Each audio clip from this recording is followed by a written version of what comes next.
हाय सांग मैंने समस्त को प्रथम नमस्कार। आम पढ़ुलु कौन ना पद और पदर श्रेणी विभाग। आम पूर्व भिडियो कौन पढ़ी ना पद हूँ केते प्रकार 5 प्रकार विशेष्य सर्वनाम विशेषण अव्यय एवं क्रिया। पुणी आम पढ़ी सारी कौन विशेष्य कौन सर्वनाम कौन आम पढ़ी सारी। देखो तो मुझे एका थरे जदि सबुगा पढ़ीदेवी ताले बहुत बड़ भिडियो हो आपको देखापी भी बहुत टाइम वेस्ट हम और बोरिंग लगे से कौन छोट छोट गोटे गोटे 10-15 मिनट भिडियो करी आप नोट करेंगे ता सहित थरे रिकल करदे आपंकर आराम से मन रही आकार मुझे भिडियो बनई तेणु मु विशेष और सर्वनाम भिडियो सारी देती पूर्व भिडियो अच्छी आप देखिपारे। आज पढ़िए कौन ना विशेषण विशेषण को डायरेक्ट कौन डायरेक्ट या क्वेश्चन डेफिनेशन पचारि थाए कौन ना जो पद अन्य पदर गुण अवस्था संज्ञा परिमाण एवं निर्दिष्टता को प्रकाश करे ताहाको आमे विशेषण पद कही थाउ। कौन ना जो पद अन्य पदर कौन ना गुण अवस्था एवं संज्ञा परिमाण एवं निर्दिष्टता को प्रकाश करे ताहाको आमे विशेषण पद कही थाउ। है केमती चलतु देखिए विशेषण पद केते भाग विभक्त कराई पुणी ताको गोटे गोटे कर आमे भिडियो रे पढ़िया। प्रथमे देखु गुणवाचक विशेषण अवस्थावाचक विशेषण संख्यावाचक विशेषण परिमाणवाचक विशेषण पूर्णवाचक विशेषण विशेषणर विशेषण क्रिया विशेषण क्रिया विशेषणर विशेषण क्रिया ज विशेषण सर्वनामिक विशेषण सर्वनामर विशेषण अव्यय विशेषण तुलनात्मक विशेषण विधेय विशेषण। चलते आम गोटे गोटे पढ़िया कौन ना अव्यय विशेषण कौन तुलनात्मक विशेषण कौन एवं विशेषणर विशेषण कौन ए गोटे गोटे आम पढ़िया। प्रथम पढ़ा कौन ना गुणवाचक विशेषण गुणवाचक कौन ना विशेष पदर गुण को प्रकाश करें ना विशेष पदर गुण को प्रकाश कले ताको आमे जानिबा कौन ना गुणवाचक विशेषण। मधुर वचन केमिति वचन ना मधुर वचन मधुरटा कौन गोटे गुण महत्व महत्वजन कौन ना महत्वटा कौन गोटे गुण नील नयन नील यह कौन ना गुण नयनटा केमितिया नयनटा किपरि ना नील है गुण पंडित लोक पंडित लोकर कौन पंडितटी लोकर कौन ना ता गुणटी लोकर गुण है पंडित। मिथ्यावादी मनीष मनीषर गुण कौन मिथ्यावादी। आप जानीपारे ये भिडियोटी देखी सारापर आपन जाइकी विशेषणर MCQ भिडियो देखिए देले आपन जानीपारे केमती क्वेश्चन तैयारी होता है एथिरु। अवस्थावाचक विशेषण अवस्थावाचक विशेषण कौन दुर्बल शरीर दुर्बलटी कौन गोटे अवस्था असुस्थ असुस्थ सॉरी असुस्थ असुस्थटी केमतिया ना अवस्था गोटे अवस्था दुर्बल असुस्थ भंगा कहड़ पाचिला तटका माछटी किपरि ना तटका तार माछर अवस्था को बुझेला। आंबटी पाचिला आंबटी किपरि केउं अवस्थार अछि पाचिला अवस्थार अछि ना ताको आमे अवस्थावाचक विशेषण कहि थाउ।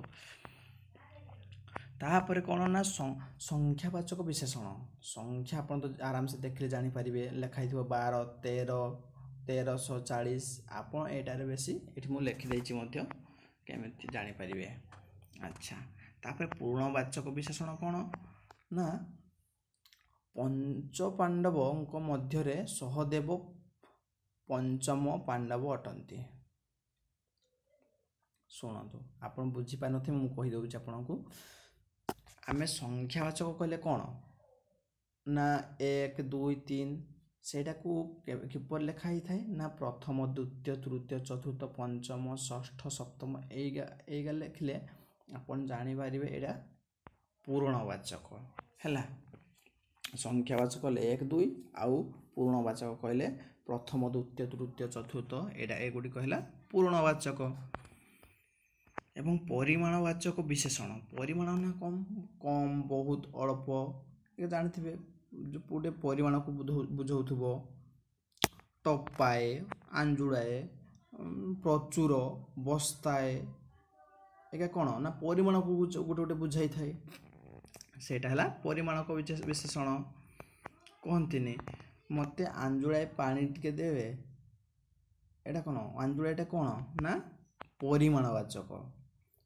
ସେ ବସ୍ତାଏ ଚାଉଳ ବୋହି ନେଇଗଲା, ବସ୍ତାଏ ମାନେ କ'ଣ ପରିମାଣଟା ବୁଝାଇଲା, ବୁଝିଲା। ତାପରେ ଆସିଲା କ'ଣ ନା ବର୍ତ୍ତମାନ କ'ଣ ପଢ଼ିବେ ନା ବିଶେଷଣର ବିଶେଷଣ। ବିଶେଷଣର କ'ଣ କେମିତି କ'ଣ ଜାଣିପାରିବେ ଯେ ବିଶେଷଣର ବିଶେଷଣ ଏହା ଯେଉଁ ବିଶେଷଣ ଅନ୍ୟ ଏକ ବିଶେଷଣର ଗୁଣ, ମାତ୍ରା, ଅବସ୍ଥା ଏବଂ ଆଧିକ୍ୟକୁ ପ୍ରକାଶ କରେ ତାହାକୁ ବିଶେଷଣର ବିଶେଷଣ କହିଥାଉ। ଯେମିତିକି ପରମ ଧାର୍ମିକ ଯୁଧିଷ୍ଠିର କେମିତିଆ ନା ଧାର୍ମିକ, ତା ଗୋଟେ ବିଶେଷଣ।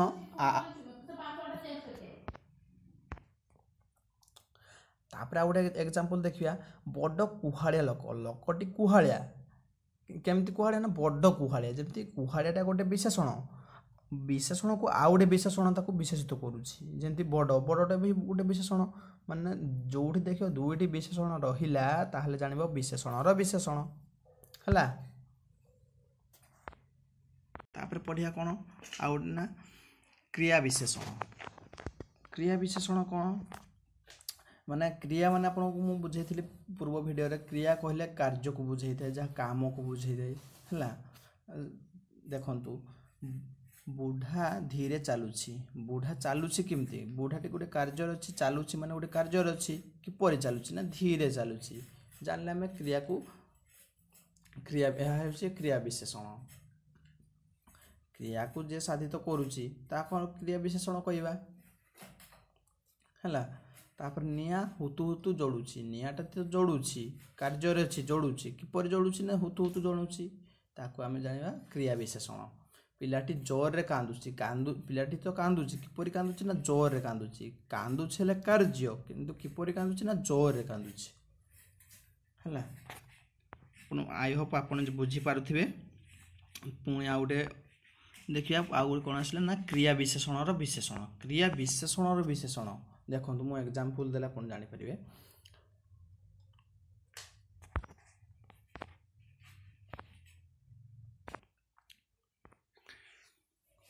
କ'ଣ ନା ଶୈଳେଶ ଅତି ବେଗରେ ଦୌଡ଼ୁଛି। ଦୌଡ଼ୁଛି ଏଠି କ'ଣ କ୍ରିୟା। କିପରି ଦୌଡ଼ୁଛି ବେଗରେ, ଏଇଟା ହେଲା ବିଶେଷଣ। ପୁଣି ବିଶେଷଣକୁ ଆହୁରି ଗୋଟେ ବିଶେଷଣଟି କ'ଣ ବିଶେଷିତ କରୁଛି ଏଠି କ'ଣ ଅତି ବେଗରେ। ବେଗରେ ତ ଗୋଟେ ବିଶେଷଣ, ଆଉ ଗୋଟେ ବିଶେଷଣ କ'ଣ ନା ଅତି। ତାହେଲେ ଏଠି କ'ଣ ହେଲା ନା କ୍ରିୟା ବିଶେଷଣର ବିଶେଷଣ। ଆଉ ଗୋଟେ ଏକ୍ଜାମ୍ପଲ୍ ଦେଖିବା, ଖୁବ୍ ଜୋରରେ ପବନ ବହୁଛି। ପବନଟା କିପରି ବହୁଛି, ଗୋଟେ କାର୍ଯ୍ୟରେ ଅଛି, ମାନେ ବହୁଛି ମାନେ ଗୋଟେ କାର୍ଯ୍ୟରେ ଅଛି, ସେଇଟା ହେଲା କ୍ରିୟା। ଜୋରରେ ବହୁଛି ଗୋଟେ ହେଲା ବିଶେଷଣ। ପୁଣି ବିଶେଷଣ ଆଉ ଗୋଟେ ବିଶେଷଣକୁ ବିଶେଷିତ କରୁଛି କ'ଣ ନା ଖୁବ୍ ଜୋରରେ। ଏଇଟାକୁ ଆମେ କହିଲୁ କ'ଣ ନା କ୍ରିୟା ବିଶେଷଣର ବିଶେଷଣ ହେଲା। ତାପରେ ଦେଖିବା କ'ଣ ନା କ୍ରିୟାଜ ବିଶେଷଣ। କ୍ରିୟାଜ ବିଶେଷଣ କ'ଣ ନା ପାଗଳାଟି ଚଳନ୍ତା ଗାଡ଼ିରୁ ପଡ଼ିଲା। ଏ ଉଡ଼ନ୍ତା ଚଢ଼େଇ ପରି, ମାନେ ଏଠି କ'ଣ ଦେଖିଏ ଯେଉଁଠି ଉଡ଼ନ୍ତା, ଚଳନ୍ତା, ଜଳନ୍ତା ହେଲା, ସେ ଯେଉଁଠି ଅଛି ସେଇଟା ଜାଣିବେ ଆପଣ କ୍ରିୟାଜ ବିଶେଷଣ। ଆପଣ ବୁଝିପାରୁଥିବେ କ୍ରିୟା ବିଶେଷଣର ବିଶେଷଣ ଏବଂ କ୍ରିୟା ବିଶେଷଣ। କ୍ରିୟା ବିଶେଷଣ କହିଲେ କ'ଣ ନା କ୍ରିୟା କି ସାଧିତ କରୁଥିବ। ତାପରେ କ୍ରିୟା ବିଶେଷଣର ବିଶେଷଣ କହିଲେ ଗୋଟିଏ ବିଶେଷଣ ଆଉ ଗୋଟେ ବିଶେଷଣକୁ ଅଧିକ ପ୍ରାଧାନ୍ୟ ଦେଉଥିବ। ତାପରେ ଆଉ ଗୋଟେ କ'ଣ ନା କ୍ରିୟାଜ ବିଶେଷଣ। କ୍ରିୟାଜ ଯେଉଁଠି ଦେଖିବେ ତ ଉଡ଼ନ୍ତା, ଜଳନ୍ତା ହେଲା, ଚଳନ୍ତା ଏଗୁଡ଼ିକ ଥିବ, ସେଇଠି ଜାଣିବେ କ୍ରିୟାଜ ବିଶେଷଣ। ତାପରେ ପଢ଼ିବା କ'ଣ ନା ସାର୍ବନାମିକ ବିଶେଷଣ।